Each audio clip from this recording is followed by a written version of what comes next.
আসসালামু আলাইকুম। আপনাদের সকলের একটা অনুরোধ ছিল যে ভাই নির্বাচন নিয়ে একটা ভিডিও করেন। নির্বাচন হবে নাকি হবে না তা নিয়ে একটা ভিডিও দেন।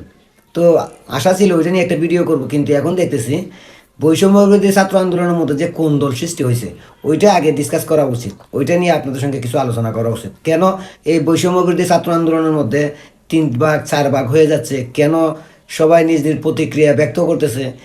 কেন বিএনপি চাচ্ছে এই আন্দোলনে ক্রেডিট নিতে? কেন জামাত চাচ্ছে এই আন্দোলনে ক্রেডিট নিতে? আবার শিবির নিতে চাচ্ছে, আবার কিছু বামপন্থী দলও নিতে চাচ্ছে, আবার বৈষম্য বিরোধী আন্দোলনের সমন্বয়করা বলতেছে তারাই আন্দোলন করছে। কেন তাদের মধ্যে বিভেদ সৃষ্টি হয়েছে? ওইটা নিয়ে আগে আলোচনা করা উচিত। কারণ আমাদের বুঝতে হবে এই বৈষম্য বিরোধী ছাত্র আন্দোলনের কে ইস্যু করে, কোটাকে ইস্যু করে একটা সরকার পতন হয়ে গেছে। আর তারা সরকার পতনের পর বলছিল যে আমরা কোনো রাজনৈতিক দলের সাথে সম্পৃক্ত নই, কোনো রাজনৈতিক দলের সাথে আমাদের সম্পর্ক নেই, আমরা নতুন একটা বাংলাদেশ উপহার দিতে চাই সাধারণ মানুষকে। কিন্তু তারা এখন কেন নতুন বাংলাদেশের নামে সারা বাংলাদেশে অগ্নিসংযোগ হচ্ছে, লুটপাট হচ্ছে, চুরি হচ্ছে, ডাকাতি হচ্ছে, বাংলাদেশের বীর সন্তান মুক্তিযোদ্ধাদের উপরে হামলা হচ্ছে? এগুলো আগে ডিসকাস করা উচিত, এগুলো আপনার আমার মাথায় ঢুকানো উচিত। কারণ এই বিষয়টা অনেক গুরুত্বপূর্ণ। তাই নির্বাচনের বিষয়টা নিয়ে আরেকটা ভিডিও দিব আপনাদেরকে, অবশ্যই সবাই দেখবেন। এবার চলেন, এই যে বৈষম্য বিরোধী ছাত্র আন্দোলনের মধ্যে এত বিভেদ কেন সৃষ্টি হইল? ভাই দেখেন, ক্ষমতা এমন একটা জিনিস যার হাতে চায় সেই বাঘ হয়ে দাঁড়ায়। এই বৈষম্য বিরোধী ছাত্র আন্দোলন কল্পনাও করে নাই যে শেখ হাসিনার মতো সরকার পতন হয়ে যাবে আর তারা পলিটিক্যালিভাবে সামনে চলে আসবে। কিন্তু এখন দেখা যাচ্ছে এরা যদি পলিটিক্যালভাবে সামনে না আসে তখন এদের অস্তিত্ব থাকবে না। যেমন বিএনপি ক্ষমতায় আসলে এদেরকে পিটাবে, এটা একটু 100% শিওর। আবার জামাত আসলেও এদেরকে পিটাবে। কাদেরকে? ওই সমন্বয়কদের। এখন এই সমন্বয়করা পড়ছে চিপায়, আর এই চিপায় পড়ার কারণে বিএনপি চাচ্ছে বিএনপি নেবে এই ক্রেডিট, আবার জামাতও চাচ্ছে, শিবিরও চাচ্ছে। কিন্তু আমার মতে এই সম্পূর্ণ ক্রেডিটটা পাওয়ার যোগ্য শিবির। যেটা নিরপেক্ষভাবে যদি আপনি দেখেন তাহলে শিবিরকে সম্পূর্ণ ক্রেডিট দিতেই হবে এই সম্পূর্ণ আন্দোলনের। আপনারা কি দেখছেন 5 তারিখের পর যখন শেখ হাসিনার পতন হইল, ঠিক তখন 158 জন সমন্বয়ক ছিল, তার মধ্যে 108 জনই শিবিরের কর্মী। তার মানে পুরো আন্দোলনটাই কভার করছে শিবিররা। আবার দেখেন শেখ হাসিনা পতনের পর ছাত্রলীগ যে সংগঠন, ওই সংগঠনের ভিতর থেকে শিবিরের সভাপতি বেরিয়ে আসলো, শিবিরের সাধারণ সম্পাদক বেরিয়ে আসলো, আহ্বায়ক বেরিয়ে আসলো। বিভিন্ন পদবধারী শিবিরের নেতারা এই ছাত্রলীগের ভিতর থেকে আত্মপ্রকাশ করতে শুরু করলো। তাহলে আপনি পুরো ক্রেডিটটা কি দিবেন না শিবিরকে? অবশ্যই শিবিরকে দিতে হবে।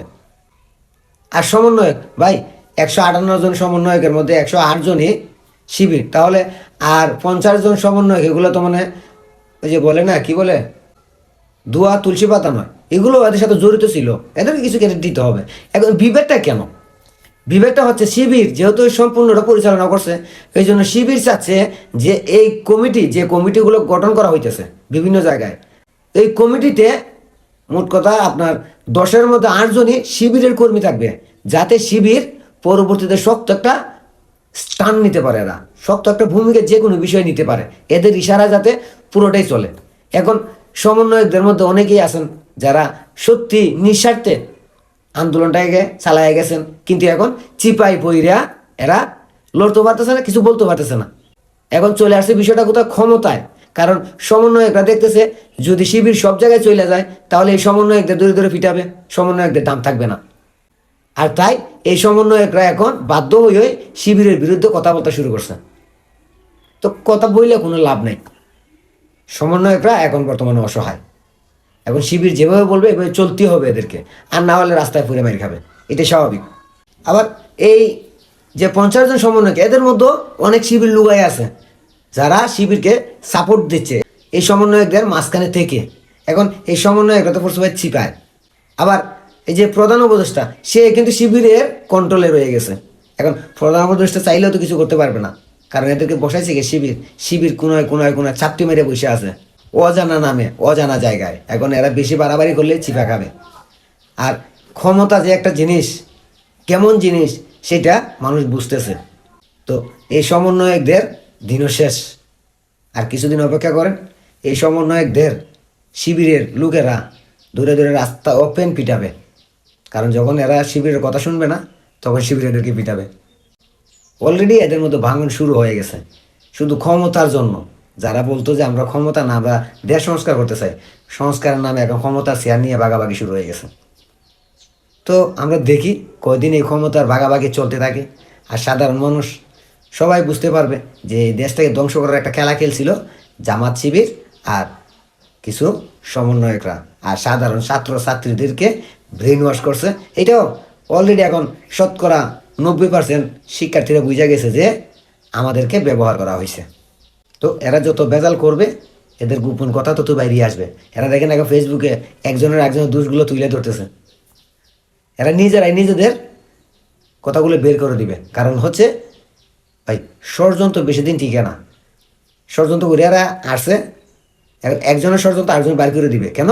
ক্ষমতায় যাওয়ার জন্য। তো চলতে থাকুক খেলা, আমরা দেখতে থাকি, আর সাধারণ মানুষও বুঝতে থাকুক যে তারা যে আন্দোলনটা করছিল ওটা ভুল করছিল। বুঝবে, আরও বুঝবে, কিছুদিন অপেক্ষা করেন। সব ভালো থাকবেন, সুস্থ থাকবেন, দেশকে ভালোবাসবেন, দেশের মানুষকে ভালোবাসবেন, নিজেকে হেফাজত রাখবেন। আসসালামু আলাইকুম রহমতুল্লাহি ওয়া বারাকাতুহু।